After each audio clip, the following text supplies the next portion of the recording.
Saludos para todos, hermanos y hermanas. Un gusto para mí poder estar aquí este día y poder hablar sobre este contexto bíblico y teológico, sobre las situaciones de emergencia que siempre se han vivido desde que existe este universo.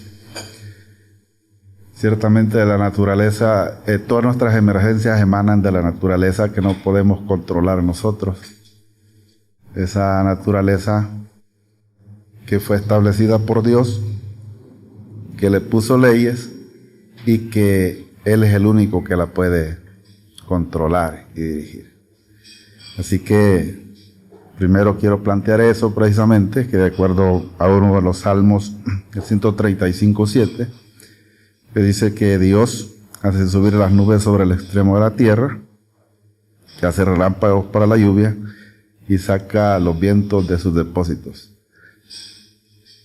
La naturaleza tiene un dueño, tiene un hacedor y tiene alguien que la dirija y la corrija.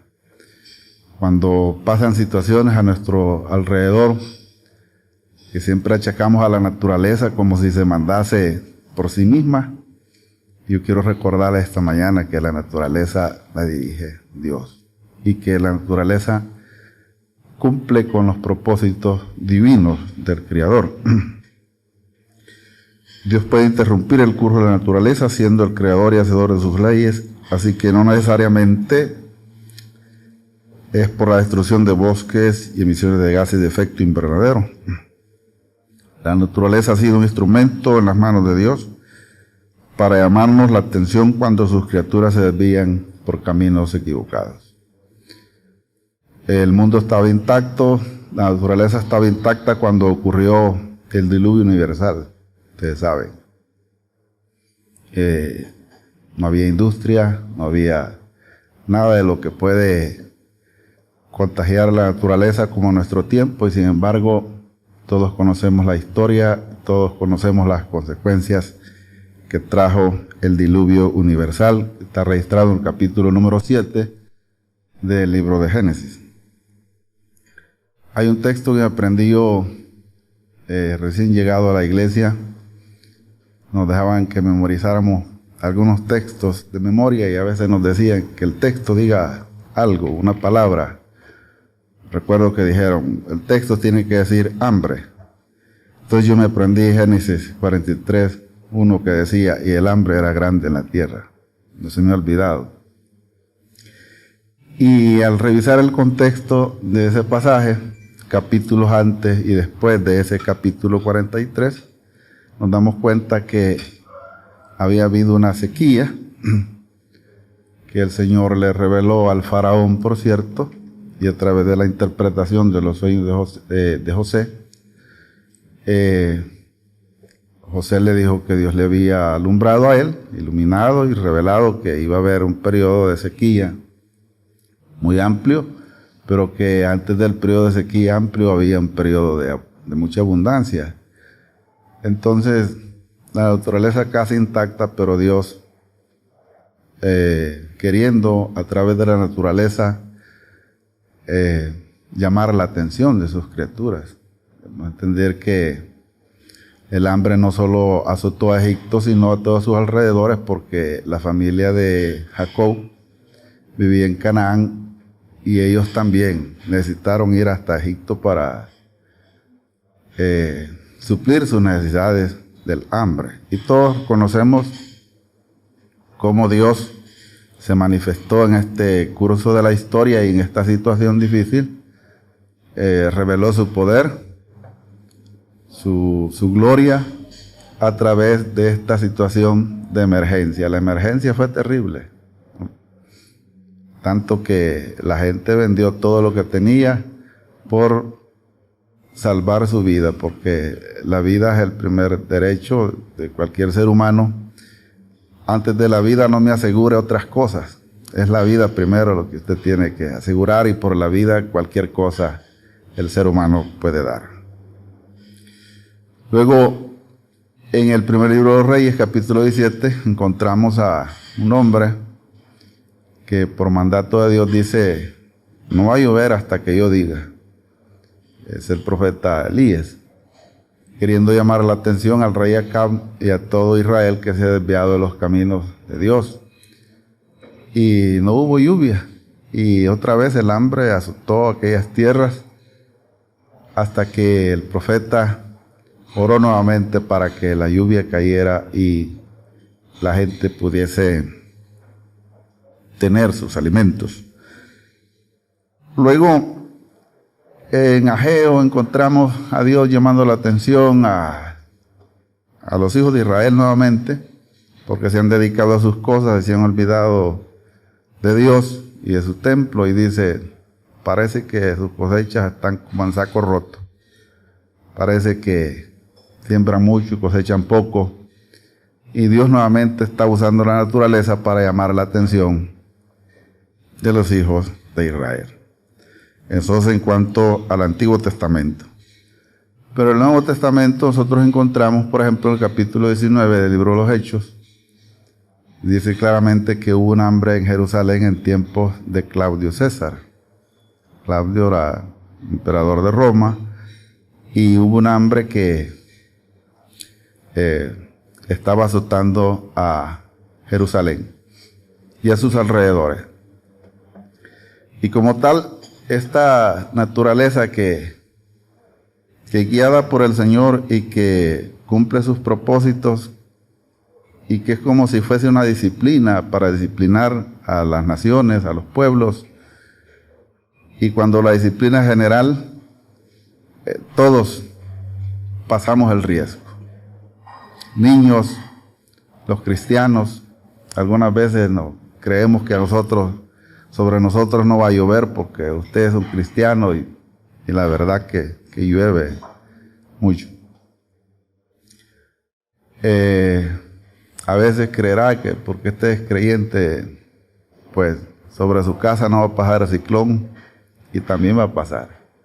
Aquí el hambre azotó a Jerusalén, y la iglesia ahí estaba en Jerusalén y estaba también en la misma circunstancia, de tal manera que la iglesia en Antioquía de Siria, donde era miembro el apóstol Pablo y Bernabé, decidieron enviar apoyo y socorro a la iglesia en Jerusalén.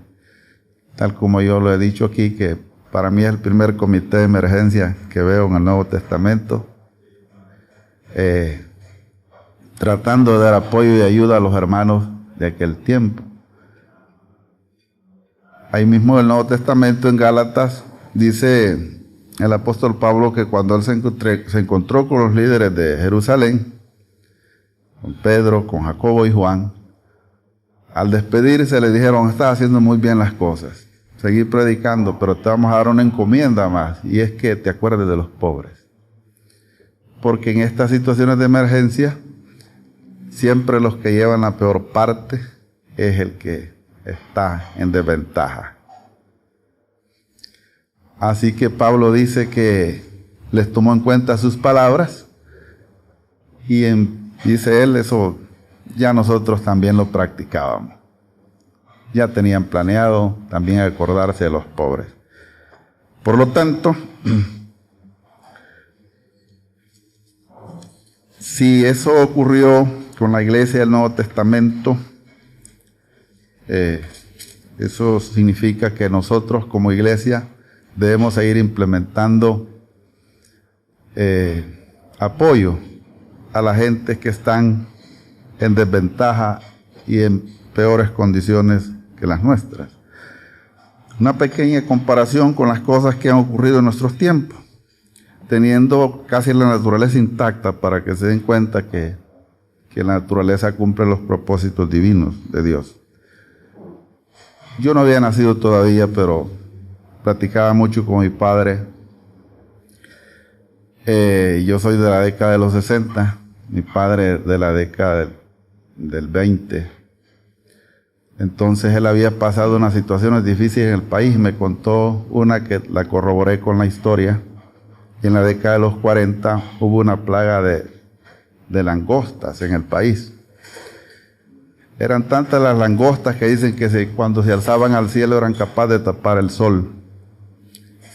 Y todos buscaban la manera de cómo sobrevivir a eso, y langostas acabaron con todo. el gobierno de aquella época buscó una estrategia y dice que la estrategia es que llegaba a las casas a ver quién tenía más. Y si tenía graneros, le quitaban lo que tenía para que pudiese compartir, porque la gente casi nunca está dispuesta a dar de sí.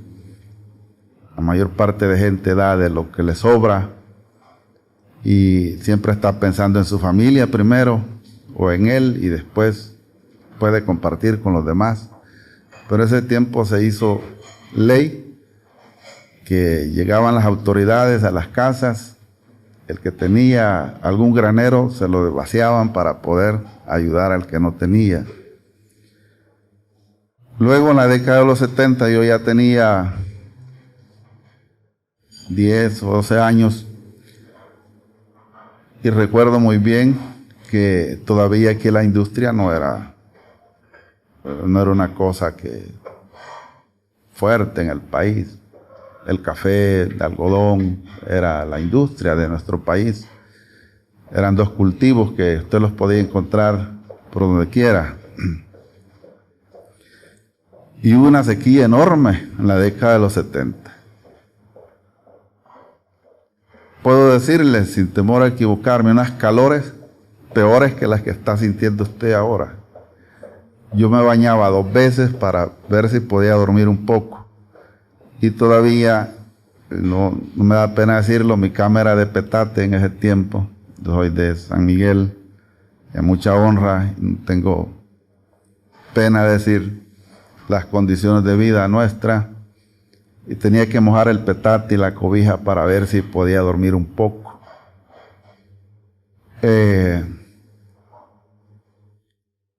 Y habían gases, por supuesto, de efecto invernadero, pero no como ahora. Y la explicación, no le encuentro explicación de por qué hubo esa sequía y por qué las calores tan fuertes para ese tiempo. En esa época el gobierno buscó una estrategia para poder ayudar con los alimentos, porque nosotros vivíamos del campo y sembrábamos la tierra y se nos secaron las milpas. Entonces el gobierno creó la estrategia del Instituto Regulador de Abastecimientos, que le llamaban IRA. Era para ver cómo regulaba los precios de la canasta básica. Nosotros comprábamos el medio de maíz a 12 colones. Y tenga en cuenta que se ganaban 3 colones al día trabajando. Eso indica que 4 días de trabajo por un tan solo medio de maíz.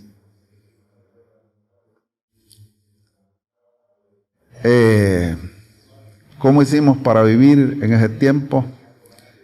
Yo creo que Dios puso su mano, nos ayudó.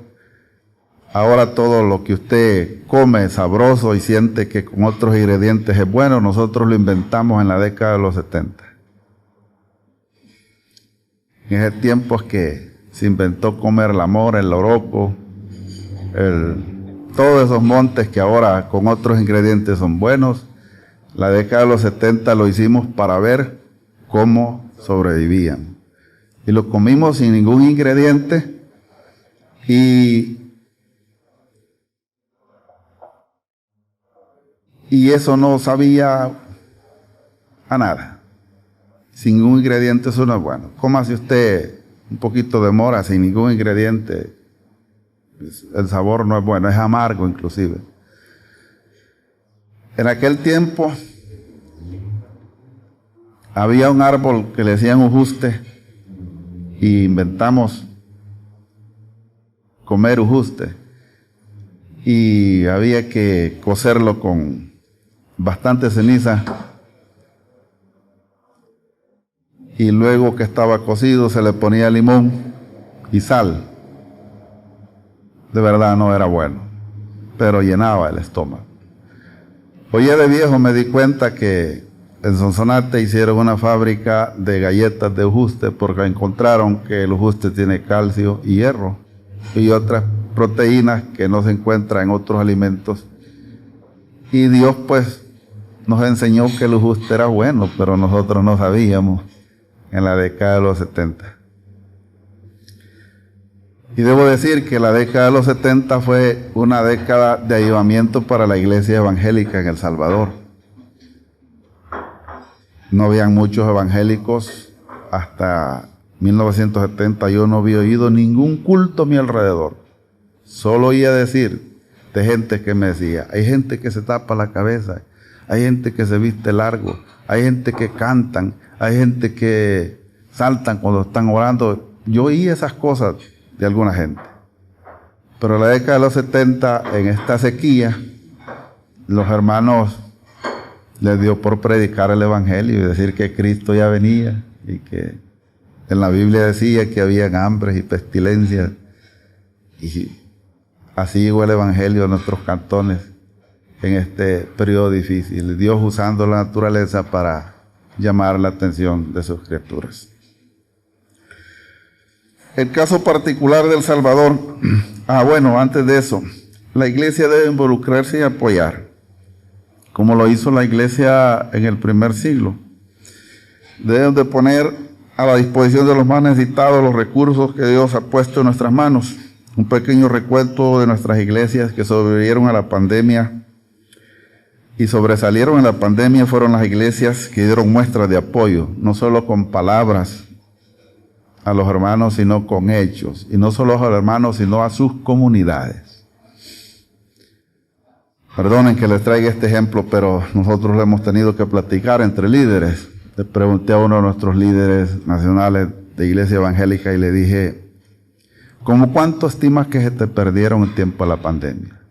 La pérdida para nosotros como iglesias de la profecía fue del 20%, más o menos. Me dice, creo que se nos fueron el 30% de los hermanos. Y me dijo una cosa que eso sí me trajo mucho a la reflexión. Y le dije, ¿perdiste alguna iglesia por completo, alguna iglesia local? Me dice, sí, perdí varias iglesias locales, pero una me llamó más la atención, porque se perdió hasta el pastor.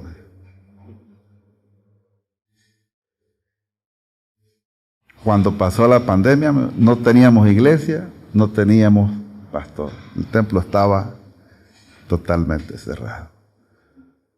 ¿Cuáles iglesias sobrevivieron y sobresalieron más? Las que dedicaron a apoyar a las comunidades y a sus miembros. El caso particular de El Salvador, no podemos decir que no habrá aquí otro terremoto, que no habrá otro huracán. Aquí no necesitamos esos desastres para tener damnificados. Hay mucha gente que casi son damnificados viviendo cerca de ríos, quebradas, barrancos, cerros, lagos, lagunas, volcanes. Nosotros tenemos 23 volcanes en este pequeño territorio. Y cuando yo he contado eso en otros lugares que me preguntan, me dicen, ¿cómo hacen ustedes? No, la gente se ha acostumbrado tanto que se sube arriba del volcán y vive encima del volcán.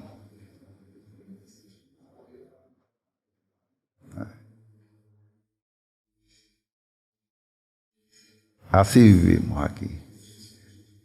Dicen expertos en geología que El Salvador solo tiene el 20% de su territorio que es habitable, el otro 80% no. Imagínense. ¿A dónde está ese 20%? Eso ya lo tienen agarrado los que tienen cómo agarrarlo y no lo sueltan. Nosotros vivimos en el 80%, estoy seguro. Que vivimos cerca de un río, de un lago, de una laguna, de una quebrada. Así que aquí no necesitamos una condición natural de esas, pues ya prácticamente casi se es damnificado. Por lo que debemos organizar comités de emergencia en las iglesias locales. Escuchen lo que yo estoy diciendo porque pareciera que quisiera yo sustituir al Estado, pero con todas las emergencias que tenemos en el país es difícil que ellos puedan llegar hasta donde nosotros estamos. Nosotros como iglesia local una vez tuvimos que apoyar un cantón donde no pasaba Nada. El Estado para llegar necesitaba vehículos, necesitaba y era imposible. Nosotros para llegar tuvimos que ir con botas de hule para llegar y apoyar a la gente de esas comunidades en la tormenta G12. Así que debemos prestar incluso nuestros templos como albergues en tiempos de necesidad, hacer nuestra la iglesia un lugar de centro de acopio, distribuir tanto a feligreses como a personas de la comunidad sin hacer diferencia. La iglesia debe ser un mesón donde el buen samaritano llevó al que estaba en una situación de necesidad para ser atendido. Como iglesia no debemos vivir con las manos extendidas. Escuche bien esto, buscando quien nos ayude. Más bien debemos proyectarnos a ofrecer ayuda a todos aquellos que estén en una situación de vulnerabilidad y de necesidad. Penosamente, hay muchos cristianos en nuestro tiempo que precisamente a eso se dedican, a buscar, a ver quién ayuda. Más bien, proyectémonos a hacer iglesias que ayudamos a los demás. No esperemos de otra parte. Hagamos proyección en la iglesia.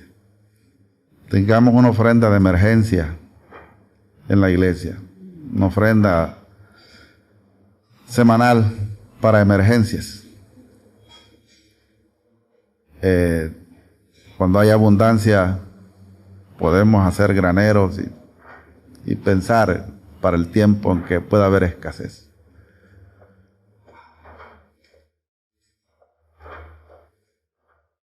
Nosotros hacemos alusión a que vivimos por fe y es cierto, pero el Señor nos muestra en su palabra que Él mismo previno al faraón y le dijo: haced graneros grandes, porque viene un tiempo difícil. Así que conociendo dónde vivimos, dónde estamos y las cosas que ocurren, no es falta de fe el que nosotros nos preparemos para ayudar a los demás. Muchas gracias, que el Señor los bendiga.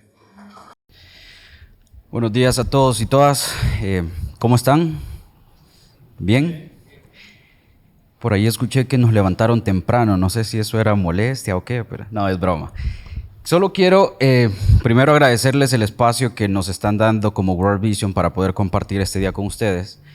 En lo personal me siento muy honrado de estar presentando este tema, dado que es algo que no solo es tendencia últimamente, sino que, como ya el pastor Ticas lo decía, esto se vive año tras año.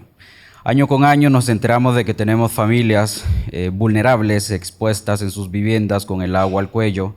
Año tras año nos enteramos de que perdemos cultivos, de que el volcán Chaparrastique está en constante movimiento, en que sucede un acontecimiento del cual no nos estamos preparados en el momento, el cual le llamamos emergencia, porque es algo que sucede de inmediato y a veces es responsabilidad individual y colectiva de poder saber qué hacer en 3 tiempos tan importantes.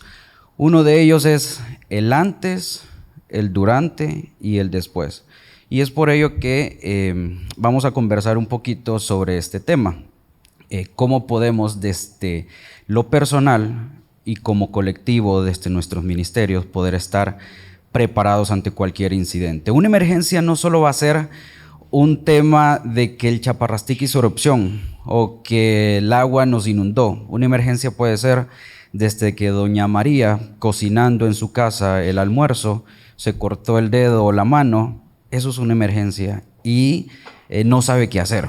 A veces yo suelo hacer la broma de que cuando nos quemamos en la casa, usualmente, ¿qué hacemos? Buscamos lechuga, tomate, el pedazo de carne helada, solo nos hace falta el pan arriba y abajo y tenemos la hamburguesa o no. Entonces, Eso nos permite también prepararnos desde un incidente pequeñito hasta un incidente de escala mucho más grande, que también ya lo vamos a ver.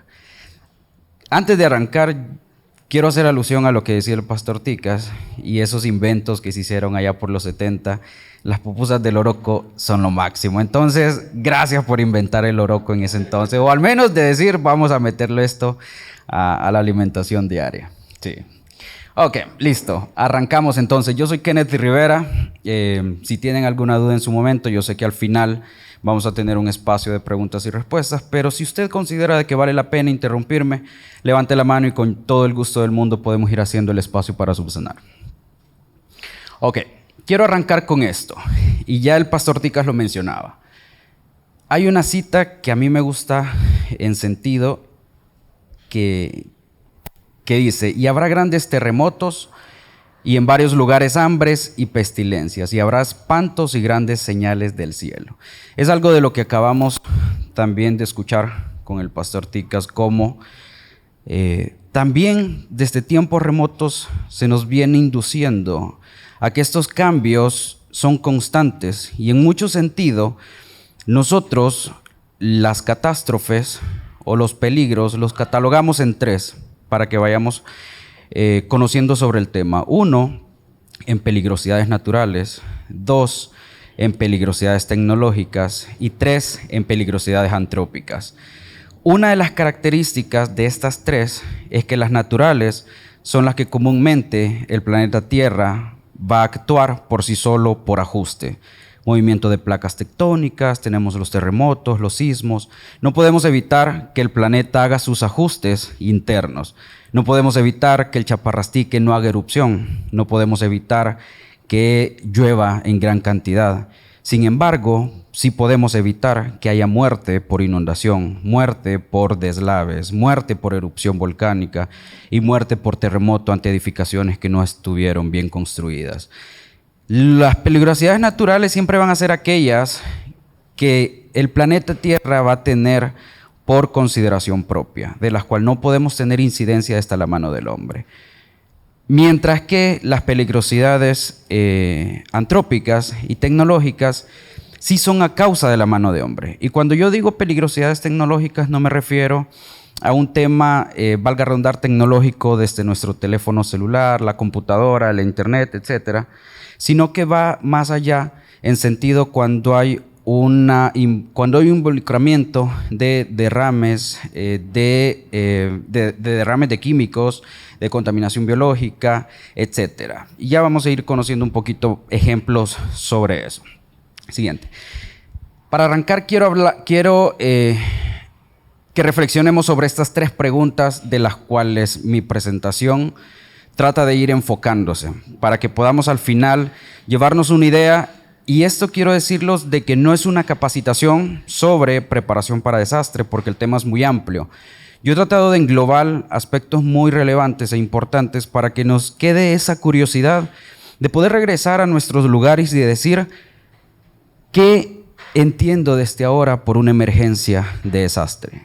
¿Cómo puedo yo como persona y dar mi aporte como iglesia y ayudar a aquellas familias que año tras año se pueden ver afectadas por diferentes tipos de incidentes que pueden suceder, y cómo mi iglesia y sus miembros se pueden preparar mejor ante la temporada de huracanes y otras emergencias que puedan estar ocurriendo? Como ya lo dije, nosotros podemos estar preparados para emergencias pequeñas como también para emergencias grandes. Y con esto yo quiero hacer la invitación de que hay una regla básica y de oro que debemos de aplicar, y esto llévensela siempre. Y con esto aclaro también, no se trata de ser egoístas, pero cuando nosotros trabajamos el tema de las emergencias de desastre, aplicamos una regla de oro que es primero yo, segundo yo y tercero yo. Y aquí voy a explicar por qué. Si yo veo que voy por la calle y existe un accidente, mi buen corazón me va a hacer querer llegar y ayudar a la persona. Pero si yo no tengo las habilidades para poder hacer ese rescate, si yo no tengo el conocimiento básico y previo para poder actuar, no va a ser una víctima la que esté ahí. ¿Cuántas van a ser? 2. Ya va a ser la persona que ha sufrido el incidente más la persona que de buen corazón intentó llegar y auxiliar, pero por la falta de la habilidad y el conocimiento técnico de poderlo hacer, se convierte en la segunda víctima. Entonces, si les genera curiosidad, aprendamos más sobre este tipo de incidentes y eso nos va a permitir poder saber qué hacer ante situaciones de esta índole. En muchos casos, la acción mínima que podemos hacer y que generará mayor impacto es el notificar. Si yo veo algo o me entero de algo y yo inmediatamente agarro mi teléfono e informo de la situación que está ocurriendo, desde ese momento yo estoy generando una asistencia o una ayuda. Y sin tener una participación directa sobre el evento, yo puedo generar un mayor impacto de querer involucrarme en el evento. Porque si no tengo el conocimiento y la habilidad técnica, me voy a convertir en una segunda víctima y será un problema adicional para las personas que van a rescatar o asistir. Sigamos. Hay dos componentes claves en esta parte: comprender qué es emergencia y qué es un desastre. Según la Real Academia de la Lengua, emergencia lo denominaremos como una situación de peligro que requiere una atención inmediata. Una emergencia será algo repentino que ocurrió de manera inmediata que no teníamos previsto. Un accidente de tránsito, una erupción volcánica, un terremoto, un sismo. Y en prevención de riesgos, una emergencia es cualquier situación no deseada y que no esté planificada. Es decir, no sea parte de los procesos normales de una organización y que puede provocar pérdidas. Cuando digo de organización no me refiero a institución, sino más bien de un proceso de acciones. Ahí nos comimos la L, perdón. Mientras que desastre son perturbaciones graves de funcionamiento de una comunidad que exceden su capacidad para hacer frente con sus propios recursos. Cuando nosotros denominamos que existe una catástrofe, un desastre, decimos cuando la capacidad local, ya sea institucional, comunitaria, familiar, municipal, distrital o de país, se ve superada por pérdidas, daños, impacto, etc. Ahí partimos de un desastre, porque la capacidad propia se nos sale de nuestras manos y no podemos dar la cobertura deseada y necesitamos un apoyo de terceros. Los desastres pueden ser causados por peligros naturales generados por el hombre, tecnológicos, así como por diversos factores que influyen en la exposición y vulnerabilidad de una comunidad. Como lo dije al inicio, cuando escuchemos desastres tecnológicos va más aplicado a posiblemente contaminación química, biológica, etcétera, cuando hay derrames. Siguiente. Sobre las catástrofes, estas pueden ser causadas por muchos tipos de peligro y pueden tener efectos devastadores en las personas y las comunidades. Usualmente, lo que genera el doble impacto es los efectos secundarios que esta puede llegar a generar y las afectaciones que esta puede desencadenar. Cuando nosotros pensamos en la temporada de lluvia, nos imaginamos solo el exceso de lluvia que puede llegar a caer, más no lo que puede llegar a generar a través de enfermedades que se pueden producir a través del agua y por contacto de la misma. Cuando es temporada de lluvia, generalmente se puede llegar a incrementar enfermedades diarreicas por la proliferación de moscas, el mismo dengue, Zika. Muchas pueden ya estar en algún punto controladas, pero al tener un incremento de un factor externo, en este caso la lluvia, pueden ser nuevamente reemergentes o volver a aparecer y si no estamos preparados, pueden afectar principalmente a nuestros niños, a nuestras personas adultas y mucho más a nosotros como habitantes como tal. Es probable que la frecuencia, complejidad y gravedad de sus efectos aumenten en el futuro debido a factores como el cambio climático, el pastor Ticas nos los mencionaba hace un momento atrás, los desplazamientos, los conflictos de urbanización rápida y no planificada, los riesgos tecnológicos y las emergencias de salud pública. Una emergencia lo conlleva todo, sanitario, medioambiental, tecnológico, etc. Acabamos de salir, Dios a dar gracias, de una pandemia que se generó a nivel global, a nivel mundial, del cual entra dentro de los riesgos sanitarios. Creo yo que nadie estaba preparado para eso. Yo recuerdo en el 2019, justo yo entré arrancando COVID-19 a World Vision y me dicen, viene pandemia, ¿qué has escuchado? Casi nadie, bueno, COVID-19 era nuevo, casi nadie le estaba dando la importancia de vida, una gripe más, dijimos por ahí, y en su momento compramos cierta cantidad de mascarillas y me siento y digo, ¿será que en mi primer día metí la pata en comprar tanta cantidad de mascarillas? Y yo dije, va a ser la prueba para que me echen quizás en mi nivel de prueba. Pero llegó el punto que de comprar y tener mascarillas en el precio de $3 la caja, llegó a costar $500 la caja en el mercado global. Hubo una escasez, no sé si se recuerdan, de un tema de mascarillas. ¿Alguien es trabajador de la salud acá? Pero la mascarilla fue, yo creo que el activo más valioso que se pudiera conseguir en el mercado y de difícil adquisición, porque llegó un punto en que se reservó única y exclusivamente para el personal de salud. Entonces, a veces, la manera de prepararnos puede ayudarnos a afrontar un peligro de los 3 tipos que acabamos de ver. Vamos a conocer cómo funciona el ciclo de la gestión integral del riesgo para poder comprender todos esos tiempos y ver de qué manera podemos actuar en cada uno de ellos. Y yo siempre lo he dicho, no solo para World Vision, sino que para el país, para El Salvador. La iglesia es un pilar fundamental como brazo operativo en 2 líneas. Uno, por la movilización de personas, por la fe y sobre todo por el apoyo en asistencia psicosocial que se puede dar.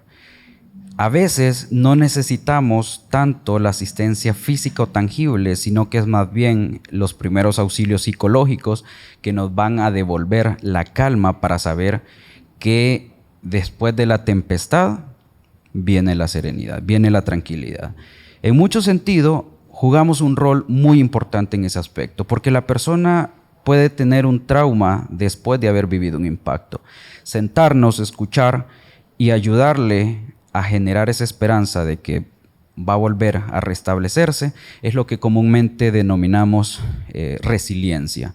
Ayudar a la gente a regresar a como estaba antes o mejor después de un impacto. Esto es parte de nuestro contexto nacional.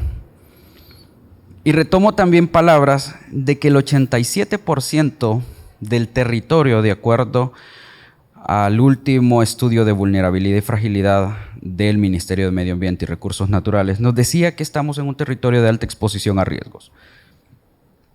Perdón. ¿Y cuáles son esos riesgos? Es muy común, y díganme si no ya dejamos de sorprendernos cuando encontramos, se reportan lluvias e influencia de tormenta por X fenómeno, volcán Chaparrastique en actividad, sequía viene al país, probabilidad de inundaciones, terremotos, personas muertas por deslave. A veces se vuelve tan regular ver este tipo de noticias porque ya es algo con el que vivimos año tras año. Sabemos que al arrancar la temporada de huracanes, que oficialmente anda arrancando a mediados de mayo y va terminando en octubre, noviembre, nosotros escuchamos este tipo de noticias. En el transcurso del año somos un país que en este sector denominado el Valle de las Hamacas nos acostumbramos tanto a que tiembla y no nos vamos a preocupar. Ahorita comienza a temblar, solo nos vamos a decir, está temblando, calmados, y vamos a seguir como que nada pasó. Pero a veces viene un extranjero y siente un pequeño sismo, se alerta y está temblando. ¿Y qué hacemos? Tranquilo, ya va a pasar. Nos hemos acostumbrado tanto a los sismos que yo creo que ya son parte de nuestra vida. Aquí tiembla todos los días.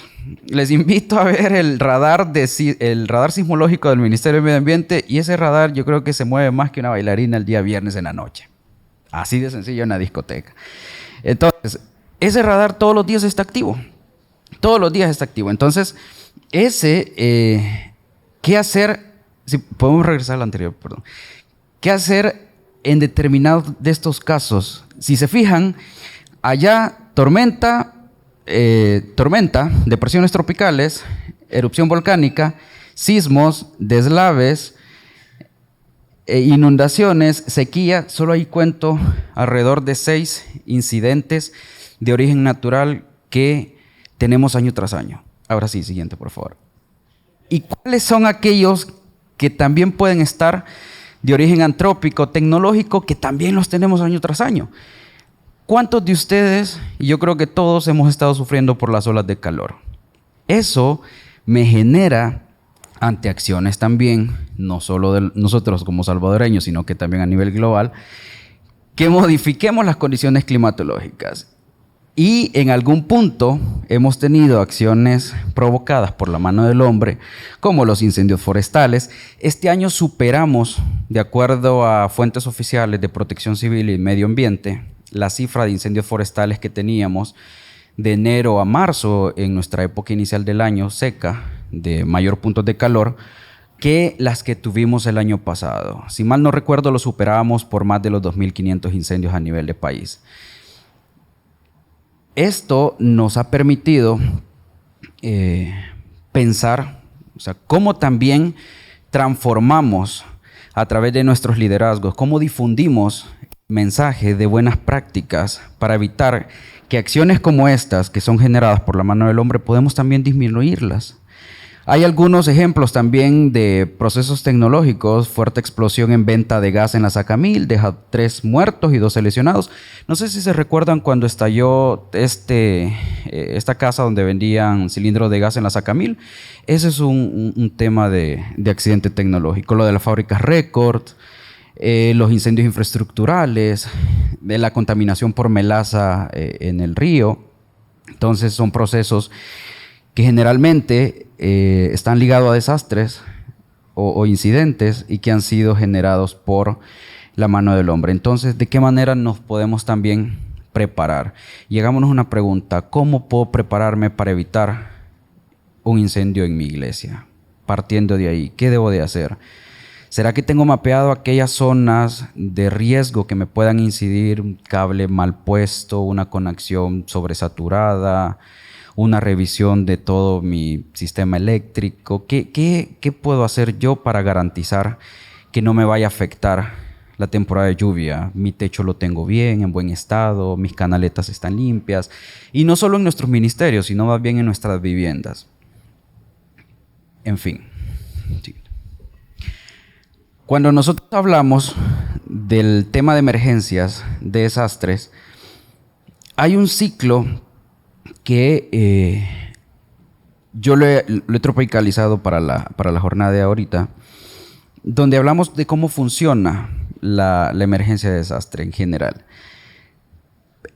Menciono un ciclo porque no sabemos por dónde arrancar. Podemos arrancar en cualquiera de esos puntos. Lo más importante es conocerlo y ver cómo lo aplicamos en los 3 tiempos que les mencionaba.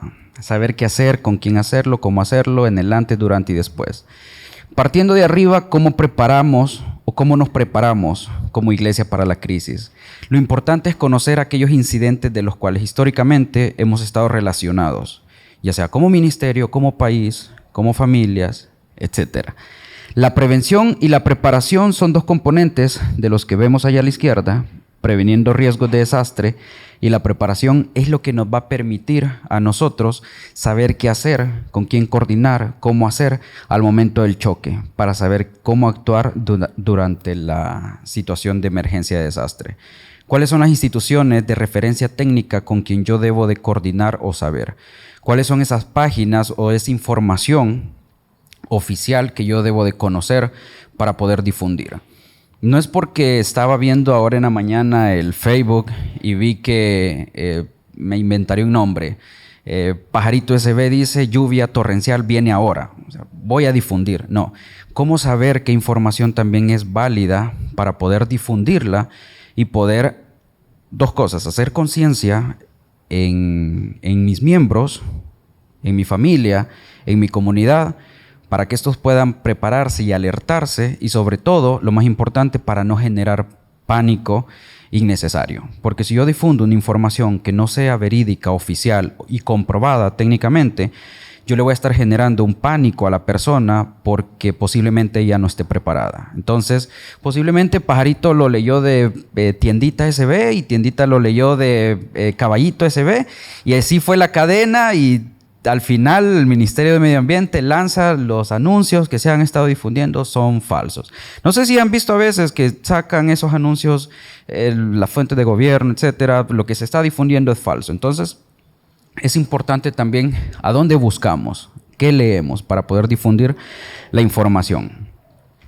El actuar sobre la emergencia de manera oportuna, eficaz y eficiente nos va a permitir a nosotros poder ayudar al más necesitado. Y desde el momento en que los menciono, de una llamada o de una evaluación de daños nos va a permitir a nosotros poder gestionar la ayuda hacia las personas que estén sufriendo una afectación.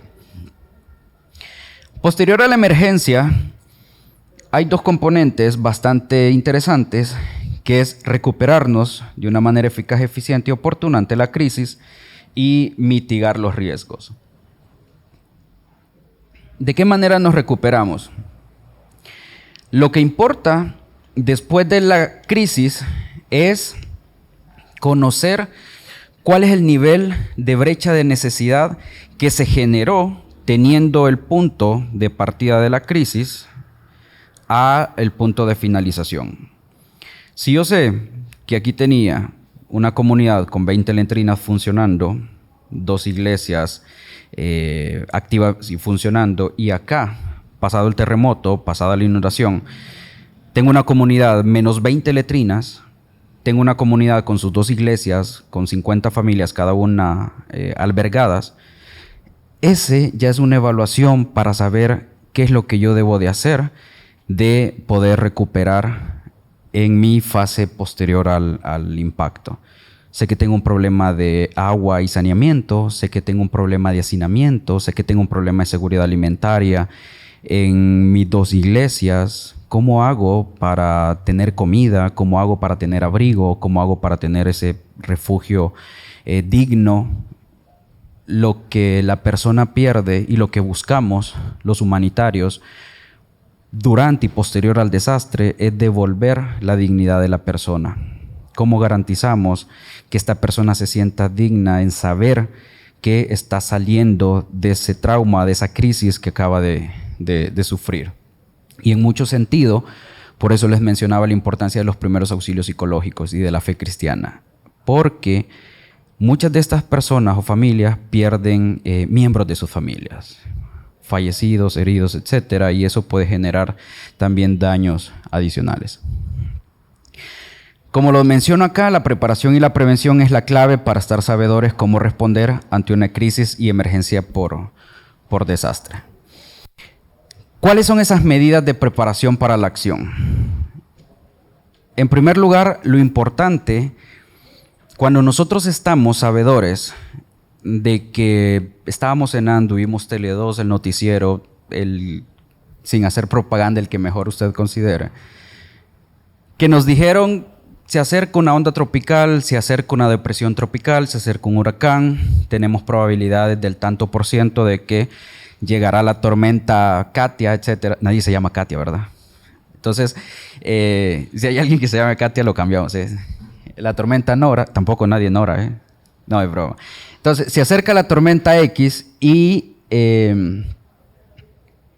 tiene un nivel de alta probabilidad de ocurrencia que impacte el estado salvadoreño. Una de las ventajas que tenemos nosotros es nuestra cadena montañosa. No sé si ya lo han escuchado. Entonces, cuando el huracán entra por el Atlántico, generalmente nos afectan los huracanes del Atlántico cuando tenemos Niña. Ya voy a explicar qué es Niña y Niño. Y hoy con el Niño nos van a afectar en mucha más relevancia los huracanes del Pacífico. Cuando el huracán viene por el Atlántico, ¿se acuerdan de Eta y Iota?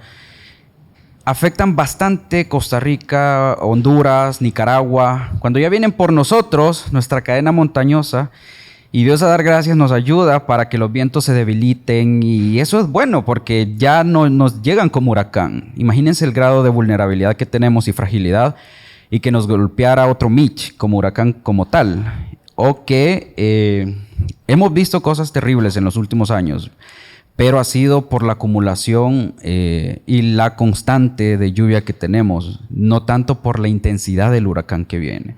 Si nos pegara como tal, yo creo que nos desaparece en un abrir y cerrar de ojos.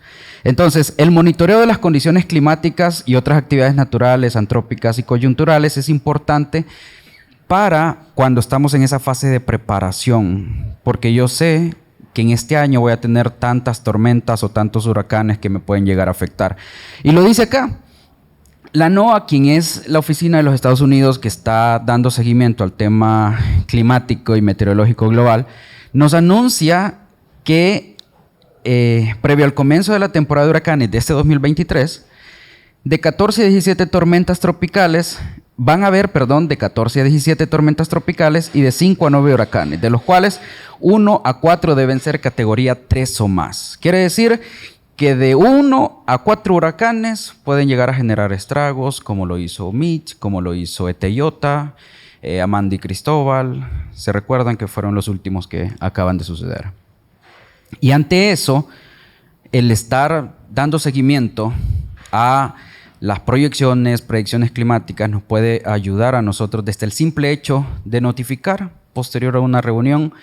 Hermanos, viene esto, hay que estar preparados. Les recomiendo seguir indicaciones, seguir canales oficiales, porque a través de eso es como nos vamos a mantener informados. Partiendo de ahí, estamos promoviendo la alerta temprana con medidas de preparación ante incidentes climáticos como tal.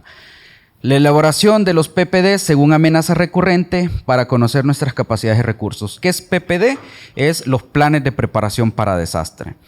Puede ser un bonito tema también y desde ya me sumo si quieren también conocerlo, cómo poder armar un plan de preparación para desastre, conocer nuestras capacidades, opciones de mejora de nuestras instituciones para tener esa guía que nos diga cómo actuar en el antes, durante y después.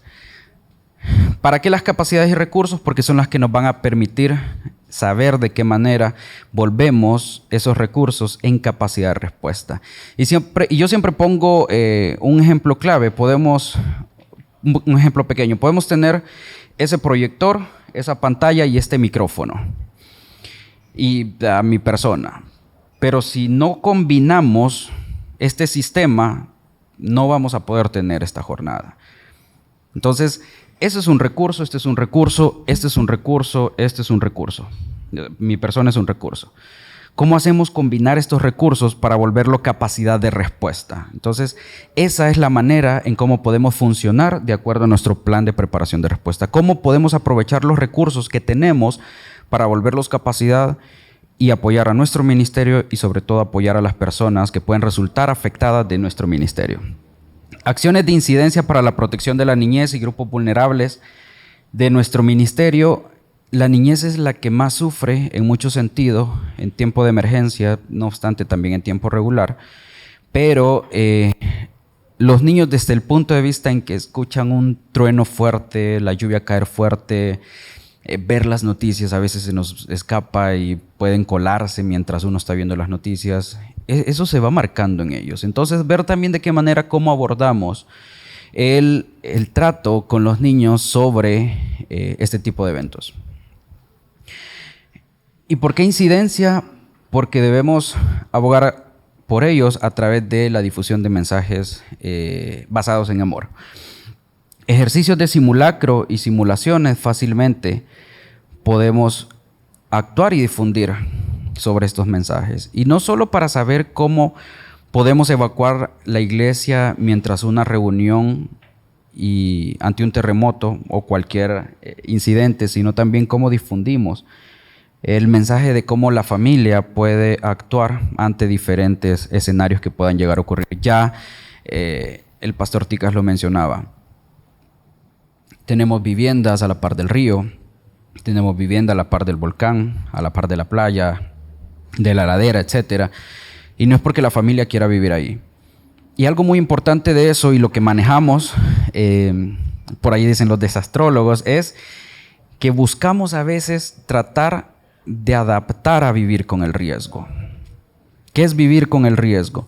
Es saber que yo tengo el volcán, el lago, el río, la playa, la ladera, pero conozco sobre ese riesgo. Conozco lo que puede generar ese riesgo a mi persona, a mi familia, a mi comunidad, y me preparo con mi plan de preparación para desastres sobre cualquier incidente. Si comienza a llover y esa ladera se viene, que se lleve mi casa, pero que no se lleve mi vida. Si yo salvo la vida mía y la de mi familia, yo estoy actuando de una manera preventiva, porque evacué y yo puedo regresar. La cosa material la podemos volver a reconstruir, no obstante la vida, que es lo que buscamos ante territorios que tienen el 87% de vulnerabilidad y fragilidad como el de nuestro país. Mapeo de riesgos, tanto como ministerio como familiar y comunitario. La creación de fondos de respuesta y líneas crediticias de ayuda humanitaria, también lo mencionaban en la ponencia anterior. Ver de qué manera también podemos innovar y crear algún tipo de un fondo de emergencia, se podría decir así. Como la iglesia también pudiera promover y fomentar y darle vida a este tipo de iniciativas. El fortalecimiento de alianzas con socios claves, saber cuáles van a ser esos socios. Recordémonos que no podemos dar respuesta a todo. Como Visión Mundial tampoco podemos. El ente rector es el gobierno central como tal a través de sus dependencias, pero ante la magnitud que esto puede llegar a tener, podemos necesitar de socios externos. No estamos excluidos de esa filosofía, la iglesia, las instituciones de servicio. Nosotros también necesitamos apoyo de terceros para poder llegar con las familias afectadas. Entonces, ¿cómo mapeo mis socios? ¿Cómo tengo la red de mis contactos? Y digo, este socio me puede contribuir con esto, este socio con esto, este socio con eso. Y los tengo alertados y están dentro de mi plan de preparación, que cuando ocurra un incidente, yo los activo y les digo cómo podemos hacer para movilizar recursos. En mucho sentido, Visión Mundial puede convertirse y somos socios de ustedes, así como ustedes nuestros. Y la difusión de mensajes clave bajo fuentes oficiales, que es lo que hemos venido reforzando. Yo les pido encarecidamente que este último punto, y no es que sea más importante de los de arriba, tengámoslo clave. Si vamos a difundir algo, primero garanticemos su fuente.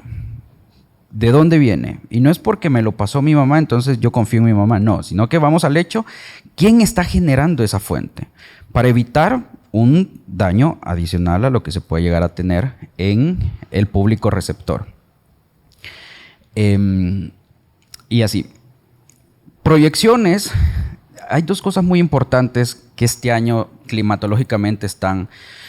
Uno es el fenómeno del Niño, que puede generar choques en sentido del Pacífico por las corrientes de aire, que nos puede generar un incremento de temperaturas, y no necesariamente vamos a tener sequías prolongadas, sino que puede hacer que alguna canícula me dure más del tiempo debido y no me llueva por más de los días que yo necesito que me llueva. Entonces, esos son los efectos que me puede llegar a ocasionar. O, de repente, lluvias intensas, que no me pueda llover 5 días seguidos, pero en una noche me llovió lo que debería de llover 5 días seguidos, que es lo que usualmente nos ha venido pasando.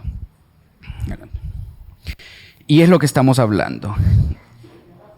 En nuestro continente, prácticamente el Niño nos afecta por el sobrecalentamiento de este sector del Pacífico, mientras que la Niña nos afecta por el Atlántico. Ahora, cuando esto se sobrecalienta, las masas de aire se van al otro costado y genera un efecto de rebote. Entonces, esos efectos de rebote son los que pueden llegar a ocasionar tanto días que no llueva o huracanes que se comiencen a formar en esta parte del Pacífico. Textualmente, el Niño es un fenómeno natural caracterizado por el calentamiento anormal de la temperatura superficial del mar Océano Pacífico, ecuatorial, de la línea céntrica de la Tierra, y oriental. En promedio se produce cada 2 a 7 años y puede durar hasta los 18 meses. Esa es una de las explicaciones por qué no lo tenemos todos los años. Puede ir variando. Hoy se maneja de cada 2 a 7 años. Puede ser que el próximo Niño lo tengamos de aquí a 7 años. Y los anteriores hayan sido más prolongados, como lo que mencionaban anteriormente, por un tema de que no hay esos detonantes que están modificando también el cambio climático a nivel global. Tema también muy interesante de poder conocer. Durante los episodios del Niño, los patrones normales de precipitación y de circulación atmosférica tropical, que son al centro, estos acá, se ven perturbados, desencadenando eventos climáticos extremos en todo el planeta. No solo lo vivimos a nivel de Centroamérica, porque somos países de mayor extensión tropical, sino que también lo puede vivir el continente africano, etc. Entonces, es parte de lo que nos están alertando para este año. Entonces, ¿cómo nos preparamos para todo esto? ¿Cuántas familias pequeñas agricultoras tenemos en nuestros ministerios? ¿Cuántas familias que se dedican a la siembra sabemos que ante estos eventos de fuertes lluvias o sequías constantes de días prolongados pueden llegar a perder sus cultivos? Desde ahí, solo con el hecho de saber que en mi ministerio tengo 50 familias microproductoras, sé que ante un evento de estas dos índoles voy a tener 50 familias que no van a tener que comer en un periodo determinado. Desde ahí yo me voy anticipando. ¿Cómo puedo hacer para poder generar algún tipo de ayuda en este sentido? O prepararlos desde mucho antes para una diversificación del medio de vida, por ejemplo. También, que es un tema bastante interesante. No voy a profundizar mucho porque lo hemos estado conversando.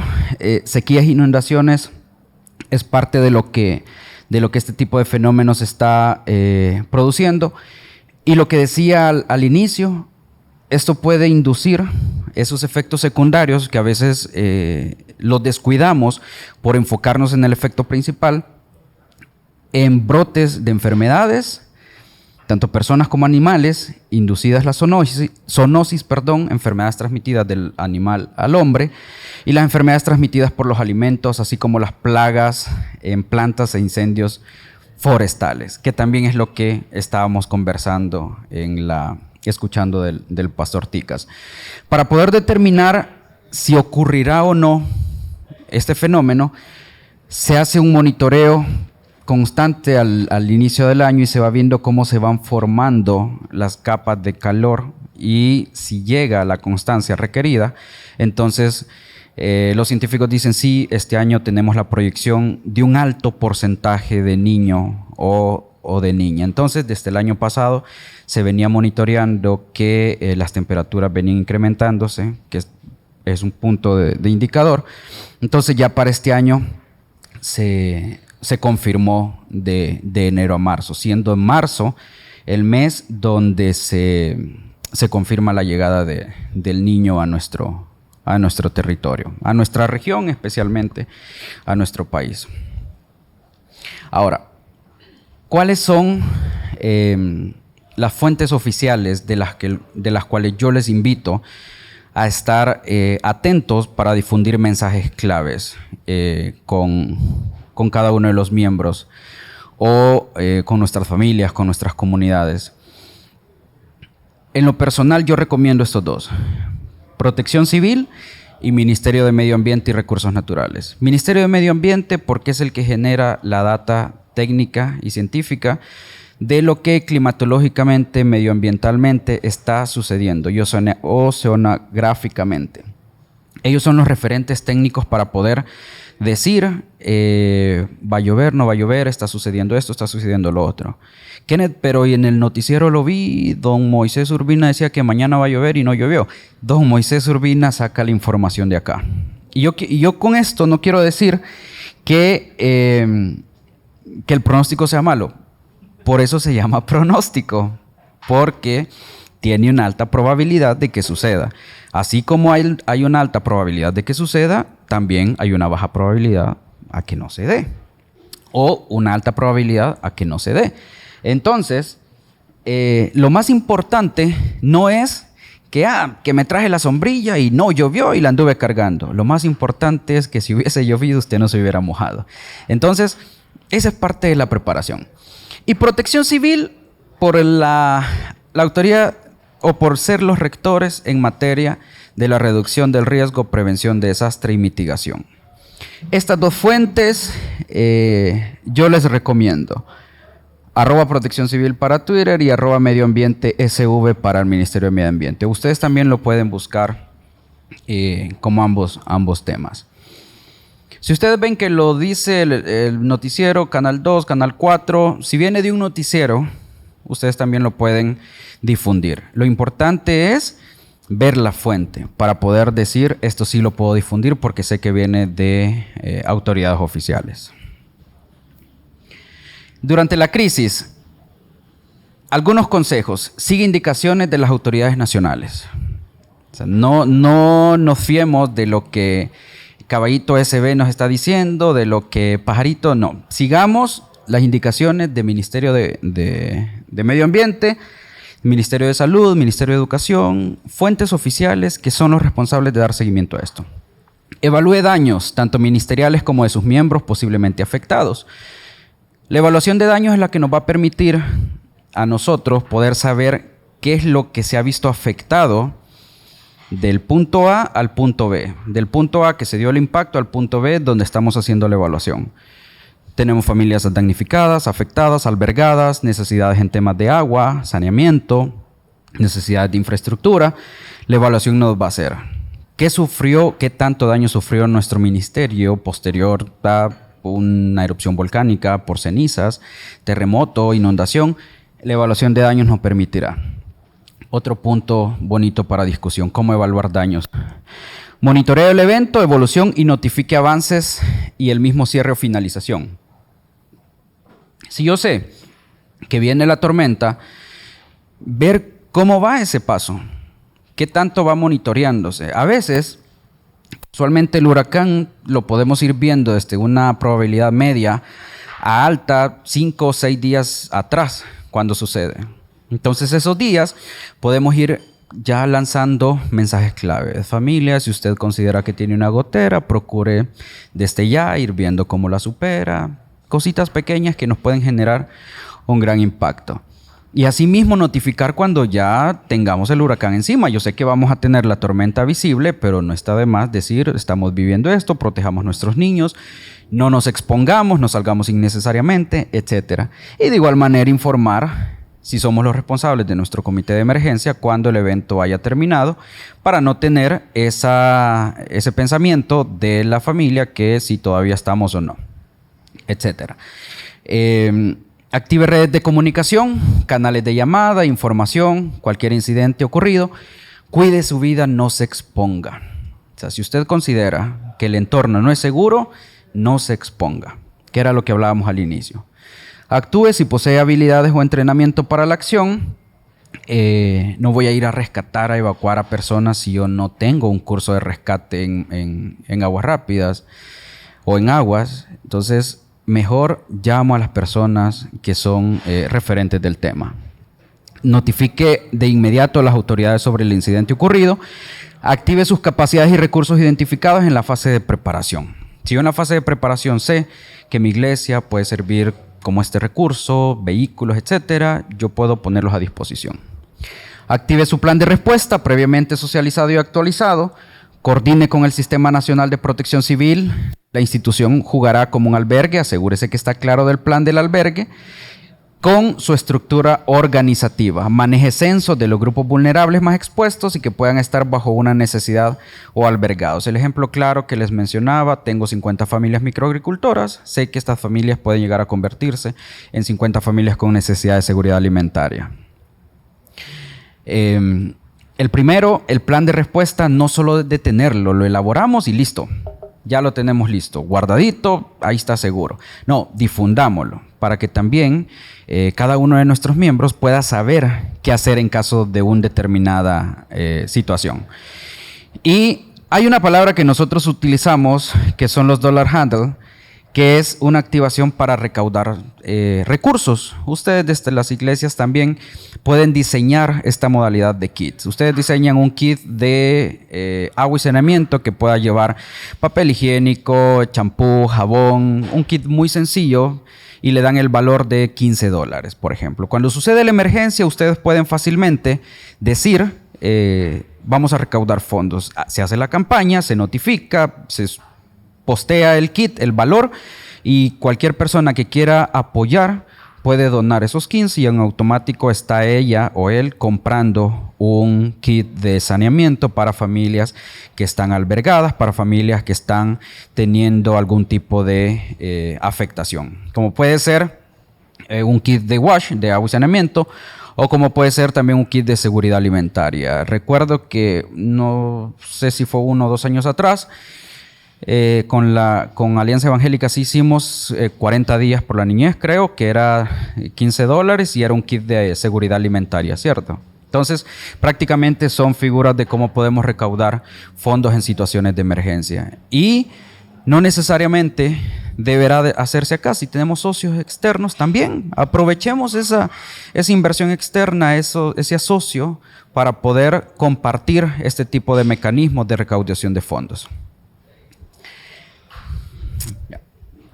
Ahora, habiendo escuchado sobre cómo prepararnos, identifiquémonos en el ciclo.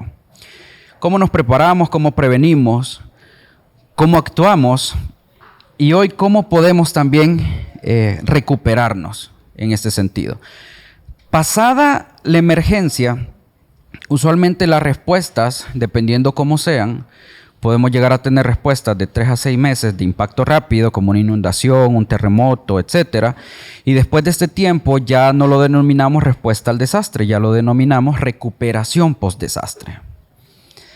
Hay respuestas especiales que sí pueden durar años, como es la de COVID-19, que hasta hace poco estuvo finalizando. Sin embargo, una inundación no la vamos a tener respondiendo 3, 4 años después. Kenneth, pero todavía hay acciones que se dicen en nombre del MICH. Esas ya son acciones de recuperación o que se encaminan de la recuperación al desarrollo, bajo la afectación que en algún momento se dio a causa de una determinada eventualidad. Apoyo a la restauración, lo más importante. Aquí, aunque se maneja a manera de ejemplo, yo coloco medios de vida, infraestructura, WASH, que es un término para decir agua y saneamiento, sector agricultura o apoyo multipropósito sin condición. Eso es lo que generalmente puede ocurrir, pero ¿qué es lo que me va a decir a mí sobre qué debo de responder y sobre qué debo de restaurar o recuperar? La evaluación de daños.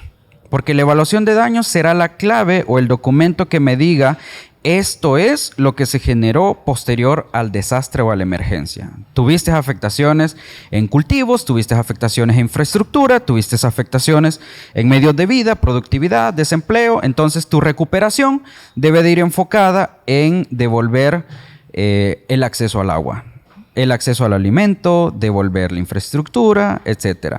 ¿Es obligación? No, pero podemos dar soporte a apoyar con eso. ¿Tendremos el recurso de manera económica para hacerlo? De pronto sí, de pronto no. Y si no, existe una famosa palabra con la cual podemos actuar: incidencia y abogacía. Si yo no puedo reconstruirle las 3 casas que se cayeron, pero a don José, doña María y a don Fernando, pero puedo ayudarle como ministerio para conectarlo con las instituciones que sí pueden hacerlo. Y ahí nos devolvemos y regresamos atrás donde conocemos nuestro mapeo de socios. Quienes están trabajando coordinadamente con nuestro ministerio en temas de asistencia humanitaria y recuperación post-desastre. Procesos de recaudación de fondos para restaurar a los afectados. Hablábamos un poquito hace un momento sobre la modalidad que Visión Mundial implementa. Según amenaza, podemos tener jornadas de limpieza, gestión de campañas de salud y atención psicológica.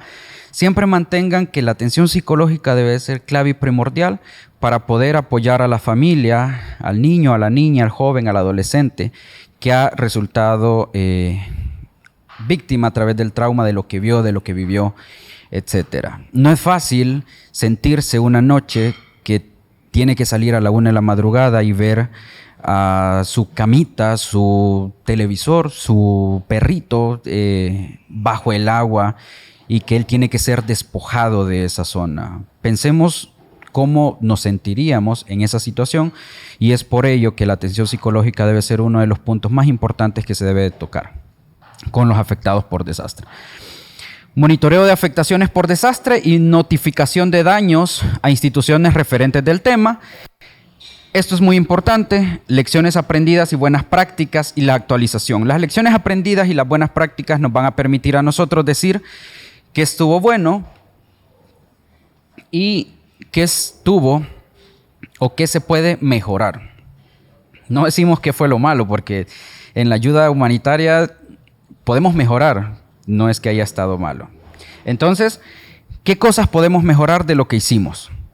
Y, sobre todo, actualizarnos con el plan de preparación para desastre. El plan de preparación para desastres nos va a permitir a nosotros saber qué hacer en esos 3 tiempos, antes, durante y después.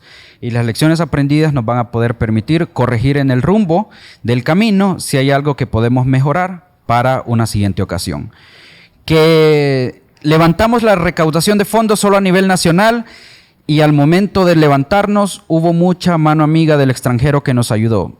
Mejoremos esa parte. El próximo año no solo va a ser campaña nacional, va a ser campaña también en el extranjero. Ven, son acciones que nos pueden permitir. Que en esta se nos sumó el Ministerio de Obras Públicas, se nos sumó Visión Mundial, se nos sumó otra organización. Involucrémoslos en el plan de asocio que tenemos como institución. Son cosas que podemos mejorar. Entonces, prácticamente es parte de lo que he querido conversarles, el tema de la reducción del riesgo. La reducción de riesgo, la preparación para desastre y la respuesta a desastres son componentes que los engloba la gestión del riesgo, y yo les invito a que tanto personalmente puedan indagar más. Es un tema bastante amplio que difícilmente lo podemos abordar en una jornada, en un día, en un mes. Es de aprendizaje constante. Somos un país múltiple amenaza. Lo veíamos al inicio: terremotos, inundaciones, deslizamientos, erupciones volcánicas, sequías. Solo ahorita he contado 5, incendios forestales 6, infraestructurales 7. Tenemos un abanico de donde darnos gusto para prepararnos para los desastres. Entonces, ya con eso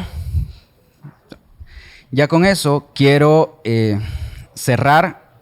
Si al inicio abríamos con un texto donde nos alertaba de los efectos que podemos llegar a tener y de los eventos, yo quiero cerrar con este que nos dice: el Señor nos protegerá de todo mal, protegerá nuestras vidas, nos cuidará en el hogar y en el camino desde ahora y para siempre. Entonces, muchísimas gracias por haberme escuchado. Yo dejo el espacio ya con el Pastor Maravillas. Si hay dudas o consultas, por favor, no duden en hacerlo. Tenemos nuestro referente, que es Jean Paul Ortiz. Entonces, con gusto yo estoy para apoyarles en cualquier proceso en el que ustedes consideran de nuestra ayuda. Gracias.